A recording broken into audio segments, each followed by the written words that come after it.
তো সেকেন্ডারি স্কুলের যে সমস্ত এমপ্লয়ি রয়েছেন, তো আপনাদের জন্য NGIPF অ্যাকাউন্ট নাম্বার, আলফানিউমেরিক যে অ্যাকাউন্ট নাম্বার, সেই অ্যাকাউন্ট নাম্বার নিশ্চয়ই আপনারা পেয়ে গেছেন। তো এই যে পোর্টাল, এই পোর্টালে আপনারা ব্যক্তিগতভাবে অর্থাৎ ইন্ডিভিজুয়ালি আপনারা সাইন আপ বা রেজিস্ট্রেশন করতে পারবেন এবং রেজিস্ট্রেশন করার পর আপনারা NGIPF অ্যাকাউন্ট নাম্বার ধরে আপনাদের পিএফের যাবতীয় তথ্য আপনারা দেখতে পাবেন।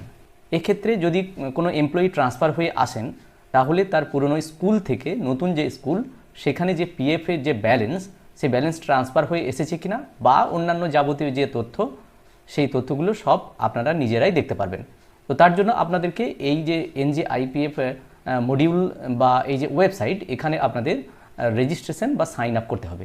তো আমি আজকের ভিডিওতে মূলত শেয়ার করতে চলেছি যে ইন্ডিভিজুয়ালি আপনারা সাইন আপ করুন এবং স্কুলের হেড অফ দ্য ইনস্টিটিউটের কাছ থেকে আপনারা আলফানিউমেরিক যে পিএফ অ্যাকাউন্ট, তো সেই পিএফ অ্যাকাউন্ট নাম্বার নিয়ে আপনারা এখানে রেজিস্ট্রেশন করুন এবং পরবর্তী যে স্টেপগুলো রয়েছে আপনাদের ব্যক্তিগত তথ্য আপনারা নিজেরাই যাচাই করুন। তো চলুন, আমি আমার স্কুলের যে কোনো একজন এমপ্লয়ির আমি রেজিস্ট্রেশন বা সাইন আপ প্রসেস কীভাবে করতে চলেছি আমি আপনাদের সঙ্গে শেয়ার করতে চলেছি। তো চলুন, সাইন আপ ফর রেজিস্ট্রেশন। তো IFMS-এর এই যে নিউ এমপ্লয়ি রেজিস্ট্রেশন, এই পেজটা খুলেছে। তো আমি এখানে অপশন দিচ্ছে NGIPF অ্যাকাউন্ট নাম্বার ধরে করব না ISMS আইডি ধরে করব। তো আমি যদি ISMS আইডি অনুসারে যাই, তাহলে আমার ওই যে এমপ্লয়ির আমি এই রেজিস্ট্রেশন করতে চলেছি, তো সেই এমপ্লয়ির আমি এখানে ISMS আইডি আমি এখানে বসিয়ে দিচ্ছি এবং রেজিস্টার যে মোবাইল নাম্বার, সেই মোবাইল নাম্বার এখানে দিয়ে এই যে ক্যাপচা, সেই ক্যাপচা এখানে এন্টার করে রেজিস্টার করতে চলেছি। তো এখানে আমি প্রয়োজনীয় যে সমস্ত ক্রেডেন্সিয়াল আমি সমস্ত কিছু ফিল আপ করে দিয়েছি। এরপর যাচ্ছি রেজিস্টার। তো এখানে আমরা দেখতে পাচ্ছি সমস্ত কিছু এখানে ফেচ করে গেছে। ইউজার নেম এবং ওনার যে ISMS আইডি ধরে যে NGIPF অ্যাকাউন্ট নাম্বার হয়েছে এবং নাম, mobile number, date of birth, সমস্ত কিছু এখানে ফেচ করে গেছে। তো যেহেতু ইন্ডিভিজুয়ালি যে এমপ্লয়ি উনি নিজেই কাজটা করবেন, তো উনি নিজে ডিক্লারেশন দিচ্ছেন যে আমি উপরে যে তথ্যগুলো দিয়েছি এবং তথ্যগুলো যেগুলো দেখলাম সেগুলো সমস্ত কিছু কারেক্ট আছে বেস্ট অফ মাই নলেজ। তো এখানে জেনারেট ওটিপি করতে হবে। তো এখানে আমি ঠিক দিলাম জেনারেট ওটিপি। তো রেজিস্টার মোবাইল যেটা আছে সেখানে এই যে ওটিপি এখানে চলে আসবে।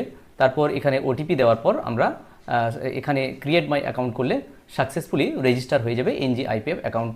এই যে মডিউল, এই মডিউলে এই নামের আন্ডারে বা এই NGIPF অ্যাকাউন্টের নাম্বারে রেজিস্ট্রেশন হয়ে যাবে।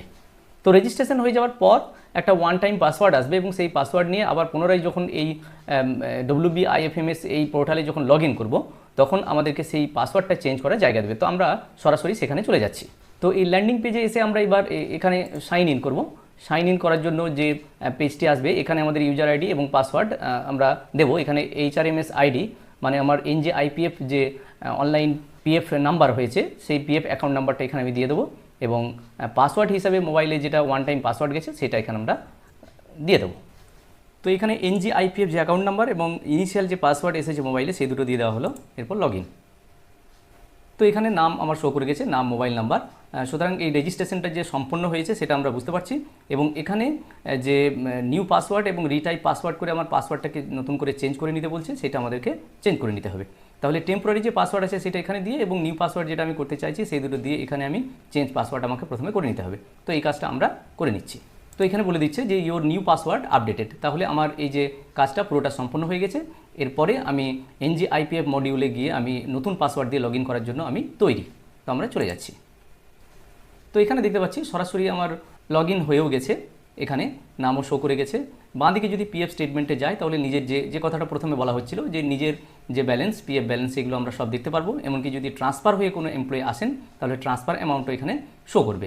তো আমরা পিএফ স্টেটমেন্ট এখানে যদি আমরা যাই, সিলেক্ট ইয়ার, তো আমরা এখানে নিয়ে নিলাম 2023-24 জেনারেট। তো এখানে পিএফ অ্যাকাউন্ট যেটা স্টেটমেন্ট সেটা জেনারেট হয়ে গেছে। সেটা যদি আমরা এখানে খুলে দেখি, তাহলে পুরো অংশটা আমরা দেখতে পাবো। তাহলে এখানে পুরো বিষয়টা আমাদের এখানে চলে এসেছে এবং দেখতে পাচ্ছি office of the assistant inspector of schools. এখানে সমস্ত কিছু কোথা ঠিকানা সমস্ত কিছু দেওয়া আছে, স্কুলের নাম সব দেওয়া আছে। একটু নিচে যদি আমরা যাই, তাহলে আমরা দেখব এই যে কোন ট্রেজারি থেকে কোন ট্রেজারিতে এই যে অ্যামাউন্ট ট্রান্সফার হয়ে এসেছে সেগুলো এখানে সব শো করছে। 12,752 টাকা কোন ট্রেজারি থেকে কোন ট্রেজারিতে এসেছে সেগুলো এখানে সব শো করছে। তো এই কথাটাই বলতে চাইছিলাম যে এমপ্লয়িরা নিজের যে পিএফ অ্যাকাউন্টের যে এনজিআইপিএফ মডিউল এখানে নিজেরা সাইন ইন করে নিজেদের যে ব্যালেন্স সেগুলো আপনারা দেখে নিতে পারবেন। তো পুরো যে এই প্রসেসটা এটা আমি এখানে দেখানোর চেষ্টা করলাম। আপনারা নিজের যে অনলাইন পিএফ অ্যাকাউন্ট সেই অ্যাকাউন্ট নাম্বার দিয়ে এবং আইএসএমএস কোড দিয়ে আপনারা এই যে WBIFMS যে পোর্টালে এখানে আপনারা লগ ইন করে আপনাদের পিএফ ব্যালেন্স দেখে নিতে পারবেন। তো যাই হোক, ভিডিওটা সমস্ত এমপ্লয়িদের জন্য আশা করি কাজে লাগতে পারে। যদি ভিডিওটা ভালো লাগে এবং কাজে লাগে তাহলে অবশ্যই লাইক, শেয়ার, কমেন্ট করবেন এবং চ্যানেলে যদি সাবস্ক্রাইব না থাকে তাহলে অবশ্যই চ্যানেলটি সাবস্ক্রাইব করে রাখবেন। সবাই ভালো থাকুন, সুস্থ থাকুন, ধন্যবাদ।